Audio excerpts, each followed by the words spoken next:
அனைவருக்கும் வணக்கம். நம்ம இப்போ செய்ய போகிறது இந்த வாழைக்காய் வச்சு கோலா உருண்டை. அது வந்து தண்ணியிலையும் வேக வைக்கலாம், இது மாதிரி ஆவிலையும் வேக வைக்கலாம். நம்ம இட்லி பாத்திரத்தில் வச்சு ஒரு 10 நிமிஷம் நல்லா வேக வச்சாச்சு, வெந்துருச்சு. இதுக்கப்புறம் மசாலா ரெடி பண்ணலாம். ஆயில் போட்டுக்கலாம். கொஞ்சமாக ஆயில் போட்டு இதுக்கு உண்டான மசாலாலாம் வதக்கிக்கலாம். ஆயில் நல்லா சூடாகிடுச்சு. இந்த டைமில் நம்ம பெருஞ்சீரகம் போட்டுக்கலாம். பெருஞ்சீரகம் கொஞ்சம் தாராளமே போட்டுக்கோங்க, அதுதான் வாசனையே, மசாலா டேஸ்ட்டு. அதுக்கப்புறம் காஞ்ச மிளகா போட்டுக்கலாம்.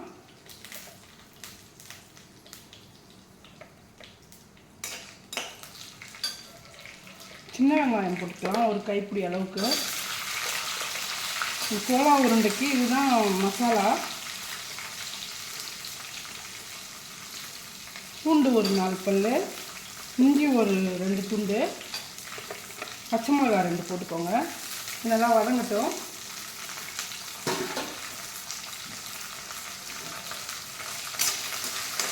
நல்லா இப்படி வதக்கிட்டு இதுக்கப்புறம் கொஞ்சம் மிளகு, காஞ்ச கொத்தமல்லி போட்டுக்கலாம். இது கொஞ்சம் வதங்கட்டும். இதில் கொஞ்சம் கருவேப்பிலை போட்டுக்கோங்க.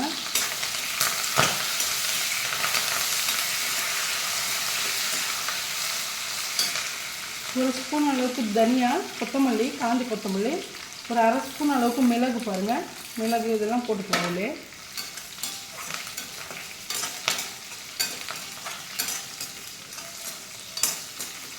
நல்லா வதங்கிட்டோன்னா ஒரு கப் அளவுக்கு தேங்காய் துருவி வச்சுருக்கேன், இதையும் போட்டு அதில் நல்லா வதக்கிக்கலாம். வதக்கிட்டு இதை மிக்சியில் சும்மா ஒன்றும் பாதியமாக உடச்சி எடுத்துக்கணும்.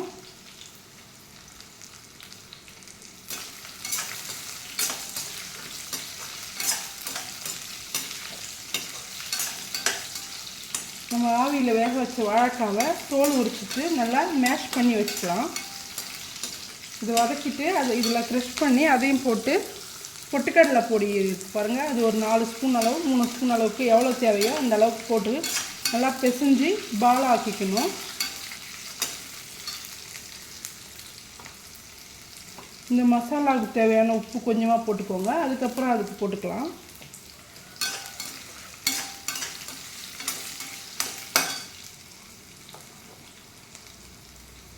நல்லா வதங்கிச்சு.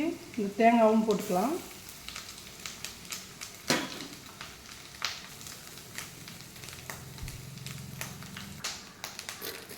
நல்லா தேங்காய் பச்சை வாசனை போகிற அளவுக்கு வதக்கிக்கலாம். இதில் கொஞ்சமாக மஞ்சள் பொடி போட்டுக்கோங்க, ஒரு அரை ஸ்பூன் அளவுக்கு போட்டுட்டு அதையும் நல்லா மிக்ஸ் பண்ணிக்கலாம்.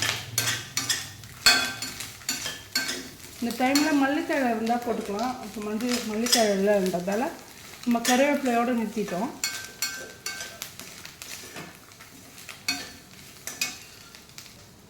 நல்லா வதங்கிடுச்சு. இதை எடுத்து நம்ம ஆறட்டுன்னு மிக்ஸி ஜாரில் தண்ணி போடாமல் அரைச்சிக்கணும். நம்ம வதக்கின மசாலாவை மிக்ஸி ஜாரில் போட்டிருக்கேன், இதை நம்ம அரைச்சி எடுத்துகிட்டு வந்துடலாம். வாழைக்காவை இது மாதிரி வேக வச்சது மேஷ் பண்ணிக்கலாம்.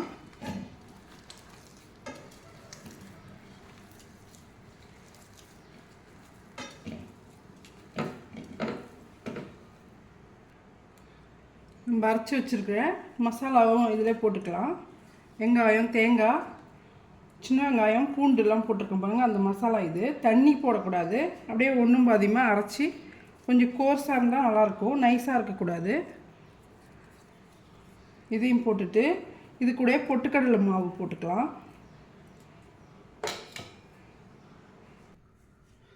இந்த மசாலாலாம் போட்டாச்சு. இதில் பொட்டுக்கடலை மாவு போட்டு நல்லா எவ்வளோ வேணுமோ அந்த அளவுக்கு திட்டமாக போட்டுக்கோங்க, ஒரு 2 ஸ்பூன் அளவுக்கு போட்டுட்டு அதில் கொஞ்சமாக உப்பு போட்டிருக்கோம் மசாலாவில். அதுக்கப்புறம் இந்த வாழைக்காவுக்காக கொஞ்சம் உப்பு போட்டுட்டு நல்லா மிக்ஸ் பண்ணிடலாம். இது மாதிரி மிக்ஸ் பண்ணதை ஒரு சின்ன பால் மாதிரி உருட்டிக்கோங்க. ரொம்ப அழுத்தம் கொடுக்காமல் லைட்டாக ப்ரெஸ் பண்ணி ரவுண்டாக பால் மாதிரி செஞ்சு ஆயிலில் ஃப்ரை பண்ணிக்கலாம். ஆயில் வச்சுருக்கோம். ஆயில் ரொம்ப ஹீட்டாகவும் இருக்கக்கூடாது, சூடு இல்லாமல் இருக்காது, மிதமாக இருக்கணும். இப்போ நம்ம போட்டு பார்க்கலாம். கரெக்டாக இருக்குது. ஸ்லோ ஃப்ளேமில் இந்த பாலை போட்டு ஃப்ரை பண்ணிக்கலாம்.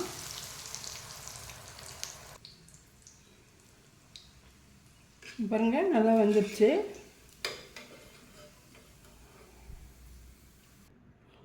சுவையான வாழைக்காய் கோலா உருண்டை ரெடி ஆயிடுச்சு. இந்த வீடியோ பிடிச்சிருந்தா லைக் பண்ணுங்கள், ஷேர் பண்ணுங்கள், கமெண்ட் பண்ணுங்கள், சப்ஸ்கிரைப் பண்ண மறக்காதீங்க. நன்றி. அனைவருக்கும் வணக்கம். நம்ம செய்ய போகிறது சாம்பார். சாம்பாரில் வந்து பருப்பு இல்லாமல் சாம்பார். இது வந்து செட்டிநாடு ஸ்பெஷலு. அதுக்கு வந்து எண்ணெய் வச்சுருக்கேன், ஆயில் போட்டிருக்கோம். கடுகு போட்டுக்கலாம், கொஞ்சமாக உளுத்தம்பருப்பு,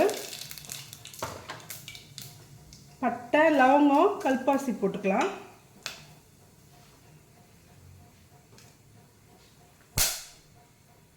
அதுக்கப்புறம் ஆனியன், தக்காளி இருக்குது, உருளைக்கிழங்கு. இதுக்கு மசாலா ஒன்று ரெடி பண்ணணும். இது குக்கரை போட்டுட்டு மசாலா ரெடி பண்ணலாம். ஆனியன் நல்லா வதங்கட்டும்.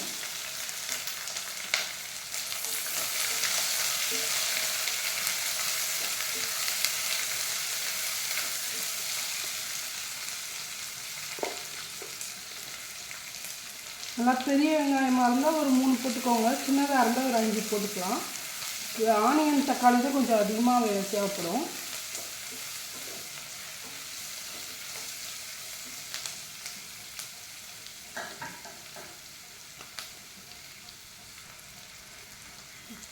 உப்பு கொஞ்சம் போட்டுக்கலாம். உப்பு போட்டால் கொஞ்சம் நல்லா டக்குன்னு வதங்கிடும்.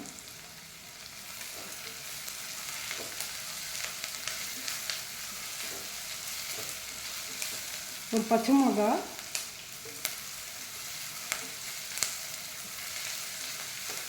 தண்ணி போட்டு நல்லா 2 விசில் வர வரைக்கும் வேக விடணும்.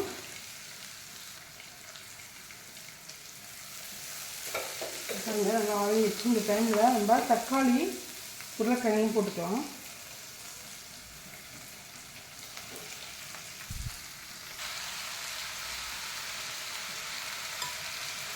லைட்டாக வதங்கினதும் நல்லா கிண்டி விடுங்க. தக்காளி நல்லா வதங்கட்டும். அதுக்கப்புறம் நம்ம தண்ணி ஊற்றி கொஞ்சமாக மஞ்சள் பொடி போட்டு வேக வைக்கலாம். வதங்கட்டும். இந்த டிஷ்ஷுக்கு மசாலா ரெடி பண்ணலாம். ஒரு 3 ஸ்பூன் அளவுக்கு தேங்காய், 3 வரமிளகா, ஒரு 1.5 ஸ்பூன் அளவுக்கு பொட்டுக்கடலை,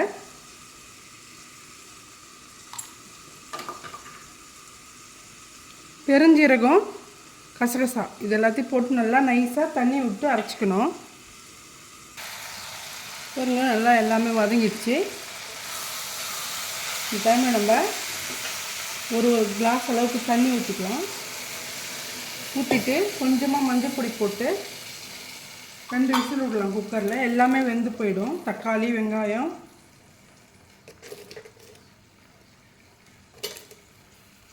குக்கரை மூடிடலாம்.